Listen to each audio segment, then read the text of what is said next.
Unjuk rasa kembali tolak PSN.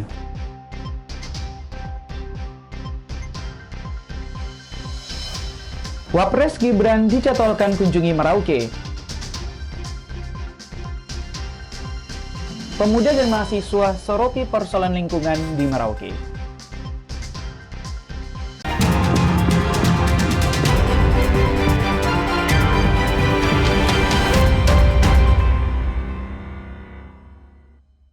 Selamat pagi saudara, apa kabar Anda hari ini? Selain ketiga informasi tadi, sejumlah informasi dan berita menarik lainnya akan kami hadirkan untuk mengisi rangkaian berita Kompas Merauke hari ini. Selama 30 menit ke depan, bersama saya Frankie Wohel, inilah Kompas TV independen terpercaya.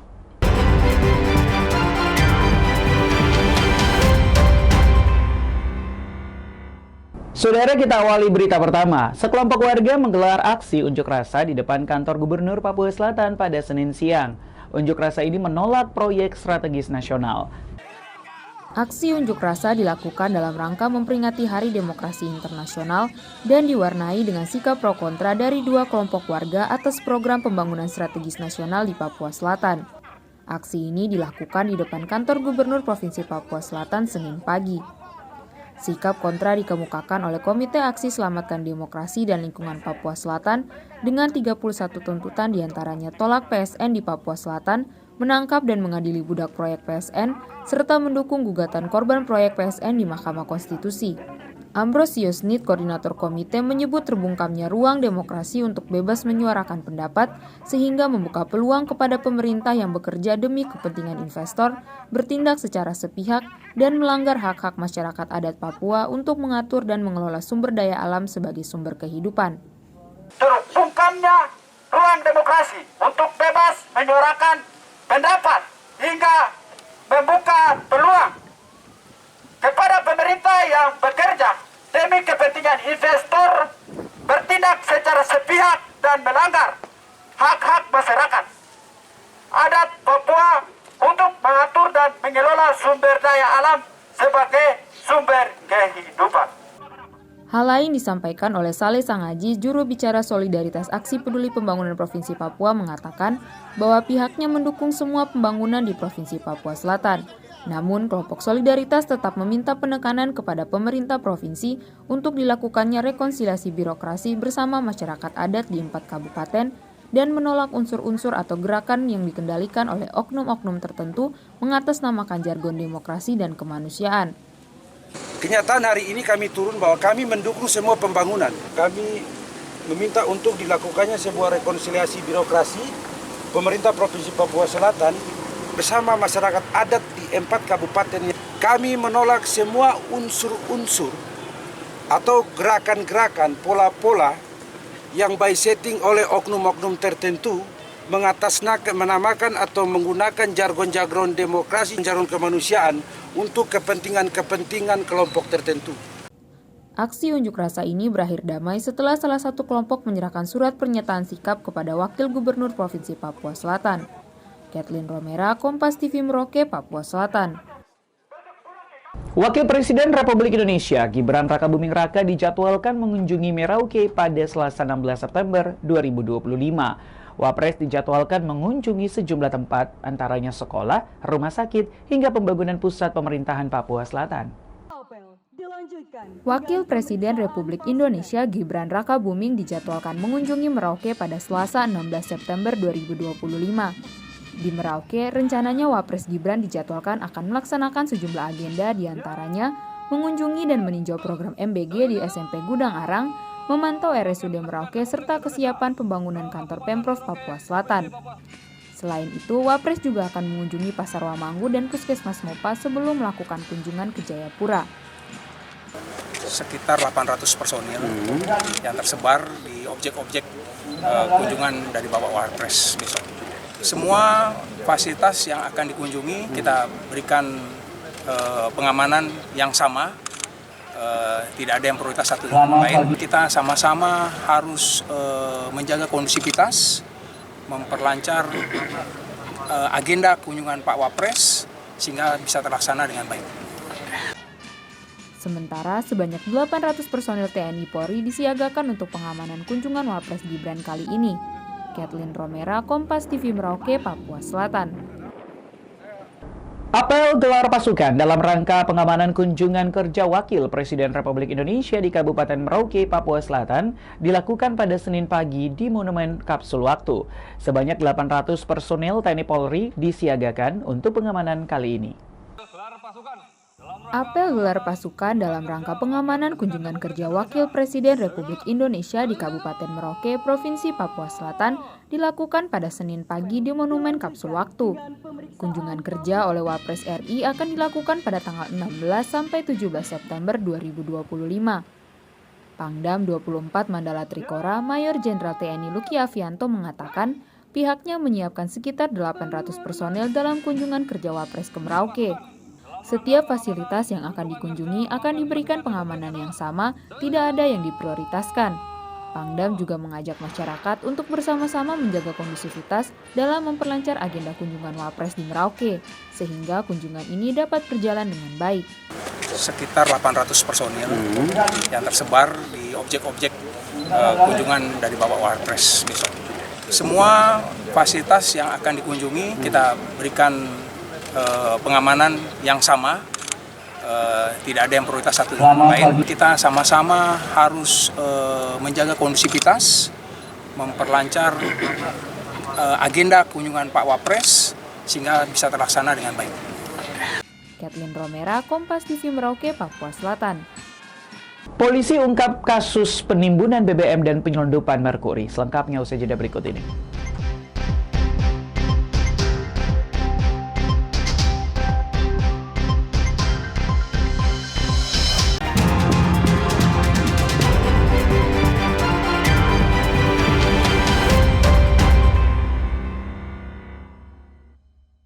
Masih bersama saya Franky Wohel dalam Kompas Merauke. Saudara, kata mataku, Universitas Indonesia menggelar pengobatan kusta gratis di Kota Jayapura. Pengobatan penyakit kusta gratis ini dilakukan untuk menekan penyakit kusta di Kota Jayapura yang menjadi salah satu kota penyumbang kusta terbesar di Indonesia. Ratusan warga Kota Jayapura tampak antusias mengikuti pemeriksaan kesehatan gratis yang digelar kata mataku Universitas Indonesia di Universitas Cendrawasih di Kota Jayapura, Papua. Aksi sosial ini dimulai dengan sosialisasi tanda-tanda penyakit kusta dan cara pengobatannya di beberapa puskesmas dan sekolah di Kota Jayapura. Aksi sosial ini melibatkan 52 orang dokter terdiri dari dokter spesialis rehabilitasi medis, spesialis mata, spesialis THT, dokter umum, dan sejumlah mahasiswa Fakultas Kesehatan Universitas Indonesia dan Universitas Cendrawasih. Kegiatan ini sebagai bentuk kepedulian atas tingginya angka kusta di Kota Jayapura. Pasalnya, Kota Jayapura merupakan salah satu kota penyumbang angka kusta tertinggi di Indonesia. Warga juga didorong untuk lebih aktif memeriksakan kesehatan, terutama terkait kusta. Sebab kusta bukanlah penyakit memalukan, melainkan infeksi akibat bakteri yang bisa diobati dan disembuhkan. Jayapura adalah salah satu provinsi dengan angka kusta yang paling tinggi di Indonesia. Jadi Indonesia saat ini masih menempati nomor 3 untuk kusta di dunia. Dan Indonesia mempunyai 6 daerah endemis, dan salah satunya 6 daerah provinsi tersebut yaitu adalah di Jayapura. Oleh karena itu, kami saat ini Kata Mataku Universitas Indonesia datang untuk mengadakan acara pengabdian masyarakat, khususnya untuk pasien-pasien penyandang kusta. Pihak Universitas Cendrawasih menyebut aksi sosial ini sebagai bentuk kontribusi nyata dunia pendidikan terhadap masyarakat di Kota Jayapura. Karena itu kami sangat menyambut baik kegiatan ini, karena di sini kita bisa belajar bagaimana Universitas Indonesia mentransfer ilmunya dari para pakar. Ada sekitar 31 profesor dan dokter spesialis yang datang memeriksa semua penderita kusta, baik itu orang dewasa maupun anak-anak nih. Dan kita juga dokter-dokter yang ada di sini, apakah itu dokter spesialis kulit, dokter spesialis THT, mata dan penyakit medik, bersama-sama berkolaborasi untuk memeriksa mereka sehingga kita bisa memecahkan masalah yang ada. Selain memberikan pemeriksaan kesehatan kusta gratis, tim dokter Kata Mataku Universitas Cendrawasih juga menggelar pelatihan penanganan penyakit kusta kepada sejumlah tenaga kesehatan puskesmas sekota Jayapura. Vindi Rakmeni, Kompas TV, Jayapura, Papua. Sorotan lainnya, Saudara, Kepolisian Daerah Maluku melalui Direktorat Polairut berhasil mengungkap kasus tindak pidana penimbunan BBM jenis solar ilegal dan penyelundupan merkuri. 2 orang diamankan beserta barang bukti dan saat ini sudah ditetapkan sebagai tersangka. Tertangkap tangan melakukan penimbunan solar ilegal dan penyelundupan merkuri, 2 pemuda di kota Ambon ini terpaksa harus digiring polisi. Kedua pemuda ini dibekuk aparat setelah kedapatan melakukan aksinya pada bulan Agustus lalu. Menurut Kabid Humas Polda Maluku, Kombes Rosita Umasugi, tersangka berinisial FR ditangkap dengan barang bukti solar oplosan sebanyak 5 ton dan 1 unit mobil tangki di Pelabuhan Tulehu, Kecamatan Salahutu pada Jumat 8 Agustus 2025. Sementara tersangka penyelundupan merkuri berinisial N ditangkap di Desa Liang, Kecamatan Salahutu dengan barang bukti merkuri sebanyak 350 kg yang dikemas di dalam botol air mineral, serta 1 longboot yang digunakan untuk mengangkut barang tersebut. Tersangka 1 orang atas nama inisial FR alias O. Jadi pelaku ini dia terancam dengan pasal 5554 Undang-Undang Migas, ancaman hukumannya penjara paling lama 6 tahun. Ada 1 kasus illegal mining, yang mana kasus ini adalah LP limpahan dari Bahakam Polri kepada Ditpol Air Polda Maluku. Identitas pelaku atas nama N, inisialnya N, dan untuk pasal yang dilanggar adalah 161 Undang-Undang Nomor 3 Tahun 2020 tentang pertambangan dan mineral batubara. Saat ini tim penyidik masih terus melakukan pengembangan kasus untuk mengungkap orang-orang yang diduga terlibat dalam 2 kasus ini. Yahya Lating, Kompas TV Ambon, Maluku. Saudara, pemuda dan mahasiswa menyoroti sejumlah persoalan lingkungan di Merauke. Hal itu disampaikan dalam forum diskusi pemuda yang menyangkut dimensi hak konstitusional dan atas lingkungan dan ruang hidup masyarakat. Dalam diskusi yang digelar oleh BEM Hukum, Sofia Nusantara, Kurawal Foundation, dan LBH Pos Merauke, pemuda dan mahasiswa menyoroti sejumlah persoalan lingkungan di Papua Selatan, utamanya di Merauke. Sejumlah persoalan yang dibahas, mulai dari persoalan sampah hingga deforestasi masif yang ditimbulkan dari proyek strategis nasional. Hal ini menimbulkan keresahan dan mempertanyakan persoalan regulasi daerah dan perlindungan masyarakat adat. Keresahan yang begitu besar ya. Saya lihat teman-teman mahasiswa, kebetulan ini mahasiswa hukum semua, mereka mempertanyakan soal peraturan daerah tadi, lalu kemudian hak dasar dan lain sebagainya. Untuk saat ini tawaran yang bisa dilakukan, yang tadi juga disampaikan oleh pemateri, memang kita lebih berbanyak bagaimana gerakan-gerakan sosial ini bisa bergerak bukan pada tingkat-tingkat kita tidak hanya bergantung pada tingkat-tingkat litigasi, tapi juga tingkat-tingkat non-litigasinya. Sementara saat ini gerakan sosial untuk memperkuat litigasi dan non-litigasi terkait persoalan lingkungan terus dilakukan untuk menjaga alam dan lingkungan Papua Selatan. Syarif Jimar, Kompas TV Merauke, Papua Selatan. Warga BUEP minta bantuan infrastruktur ke gubernur. Selengkapnya usai jeda berikut ini.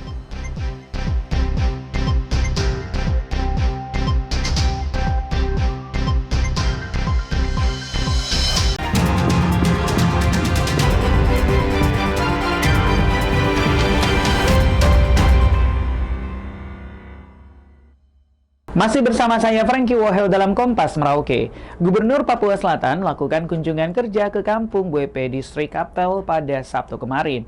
Dalam kunjungan tersebut, warga meminta dukungan gubernur untuk membangun perumahan, sumur air bersih hingga perbaikan jalan.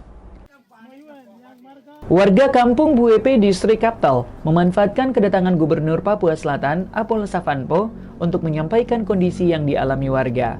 Melalui sekretaris kampung, warga menyampaikan kesulitan yang dihadapi mulai dari ekonomi, pendidikan, hingga minimnya sarana dan prasarana infrastruktur. Sehingga dengan kondisi tersebut, warga meminta kepada gubernur bantuan berupa dukungan perumahan, sumur air bersih, jalan, hingga pembangunan infrastruktur lainnya. Kita Bapak Gubernur tolong bantu perumahan. Betul kan tidak? Betul. 100 unit itu habis dari sosial. Itu yang pertama. Kedua, sumur bor. Kami petugas dan masyarakat, pendeta, guru minum di sumur yang ini, di depan sekolah. Sapi minum, binatang minum, masyarakat minum di situ. Kami minta tolong sama pemerintah, mungkin pemerintah bisa fasilitasi untuk bangun kita punya sumur. Menanggapi hal tersebut, Gubernur Apollo Savanpo menyebut, data kebutuhan warga akan dibagi berdasarkan kewenangan instansi baik dari Pemda, Pemprov hingga pemerintah pusat. Terima kasih banyak atas masukan yang sudah disampaikan. Beberapa sudah dicatat, nanti sampai di Merauke Bapak lihat mana yang menjadi kewenangan pemerintah kabupaten yang mana, yang kewenangan pemerintah provinsi yang mana, dan kewenangan pemerintah pusat yang mana, nanti kita pisah-pisahkan. Kalau yang pemerintah provinsi punya nanti bisa kita langsung tindak lanjuti, sedangkan yang kabupaten punya nanti saya sampaikan kepada Bapak Bupati. Sedangkan yang untuk pemerintah pusat punya nanti kita lihat itu bidang apa, nanti kita coba usulkan ke kementerian. Selain itu, dalam kunjungannya juga, Gubernur menyerahkan bantuan untuk pembangunan gereja di Kampung Buepe. Tim Liputan, Kompas TV Merauke, Papua Selatan. Sorotan lainnya, Saudara, DPW Muhammadiyah Papua Selatan menggelar rapat kerja perdana sejak terbentuk. Pemprov berharap Muhammadiyah berperan dalam pembangunan di Papua Selatan. Rapat kerja Perserikatan Muhammadiyah digelar perdana pada Sabtu kemarin. Raker tersebut digelar untuk membangun sinergitas dalam mewujudkan program-program yang akan dilaksanakan oleh Muhammadiyah di Papua Selatan. Untuk wilayah Provinsi Papua Selatan di Perserikatan Muhammadiyah bahwa apa yang kita ingin hasilkan dari rapat kerja ini tentunya adalah bagaimana sinergitas terkait dengan apa yang menjadi program-program khusus di kalangan kita di Perserikatan, sehingga apa yang menjadi canangan-canangan, apa yang menjadi harapan-harapan tentunya ke depan adalah bisa kita berkolaborasi dari berbagai pihak untuk merealisasikan apa yang menjadi rencana-rencana kita ke depan. Sementara pemerintah Papua Selatan yang turut hadir membuka kegiatan menyampaikan keterbukaan atas program-program Muhammadiyah dalam membangun Papua Selatan. Juga mungkin baru dibentuk, sehingga memang sangat diperlukan untuk kita bersosialisasi dan juga rapat seperti ini untuk membicarakan apa yang harus kita lakukan, apa yang kita rencanakan, sehingga nanti DPW Muhammadiyah Provinsi Papua Selatan bisa beriring sejalan dengan Provinsi Papua Selatan dalam membangun daerah ini. Syarif Jimar, Kompas TV Merauke, Papua Selatan. Saudara, Balai Pelestarian Kebudayaan Wilayah 22 Papua menemukan 9 situs peninggalan Perang Dunia Kedua di dasar Laut Jayapura. Masyarakat diimbau ikut serta menjaga situs ini dengan tidak membuang sampah dan bom ikan ke laut. Balai Pelestarian Kebudayaan menemukan 9 titik koordinat situs peninggalan arkeologi bawah air yang berkaitan dengan Perang Dunia Kedua. 9 situs cagar budaya yang ditemukan, diantaranya reruntuhan kapal perang dan landing craft, sisa pesawat tempur, mobil lapis baja, dan tank yang tenggelam di perairan Laut Jayapura. Selain itu, ditemukan beberapa cagar budaya lainnya, yakni landing craft dan tank di Pantai Hamadi dan perairan Teluk Yutefa. Pamong Budaya Balai Pelestarian Kebudayaan Wilayah 22 Papua, Saberia, mengatakan dari hasil survei yang dilakukan, 9 situs peninggalan bersejarah ini mengalami kerusakan akibat aktivitas bom ikan dan pembuangan sampah ke laut. Untuk itu, Balai Pelestarian Kebudayaan menyuruhkan kepada masyarakat di Kota Jayapura untuk menghentikan penggunaan bom ikan serta tidak membuang sampah ke laut yang dapat merusak lingkungan hidup dan mengancam keberadaan warisan budaya dunia yang ada di dasar Laut Jayapura. Dari beberapa hari ini yang telah kami lakukan, kami sudah menemukan beberapa tinggalan seperti landing craft, pesawat, seperti itu. Dan untuk bagian-bagiannya, bagian Dok 2 ini masih agak bagus, tapi kalau yang bagian Hamadi itu mungkin ada dua hal pengaruhnya, mungkin karena alam juga, kedua karena adanya bom ikan oleh masyarakat dan juga buang sampah sembarang yang kemarin kami sempat lihat, sehingga tinggalan-tinggalan itu kalau untuk daerah Hamadi sudah agak rusak, istilahnya hancur begitu seperti itu. Jadi kami harapkan mungkin ada kesadaran dari masyarakat dan juga pemerintah jangan buang sampah sembarangan dan juga jangan bom ikan sembarang seperti itu, biar terumbu karang dan tinggalan yang ada di bawah air tetap terjaga. Dengan temuan ini, diharapkan kawasan bawah air dapat menjadi sumber pengetahuan, objek penelitian, sekaligus destinasi wisata sejarah yang bermanfaat bagi generasi mendatang. Vindi Rakmeni, Kompas TV Jayapura, Papua. Saudara, jamaah Masjid Baitur Rahmah memperingati Maulid Nabi pada Sabtu malam kemarin. Maulid Nabi diisi dengan sejumlah kegiatan dengan membaca brazanji, tausiah, hingga makan bersama. Maulid Nabi Muhammad juga turut diperingati oleh jamaah Masjid Baitur Rahmah Merauke pada Sabtu malam kemarin. Tampak jamaah mulai dari anak-anak hingga dewasa antusias mengikuti Maulid Nabi. Acara digelar dengan membacakan barzanji atau pujian dan riwayat hidup Nabi serta diisi dengan tausiah. Tidak hanya itu, untuk menambah semarak Maulid Nabi, jamaah juga menghiasi pohon telur dan membawa makanan dari rumah untuk disantap bersama saat akhir acara Maulid. Kegiatan peringatannya pada hari ini kita laksanakan dengan makhluk diam tentang bersalawat, kemudian diisi dengan tausiah yang mana penyampaian tausiah ini untuk bagaimana agar jamaah lebih mengenal Rasulullah, baik dari kelahiran beliau sampai dengan beliau mensiarkan agama Islam di muka bumi ini. Syarif Cimar, Kompas TV Merauke, Papua Selatan. Dan saudara, informasi tadi sekaligus menutup perjumpaan kita dalam Kompas Merauke edisi hari ini. Saya Frankie Wohel, mewakili tim kerabat kerja yang bertugas, menyampaikan terima kasih atas perhatian Anda. Saksikan terus Kompas TV, independen, terpercaya. Sampai jumpa.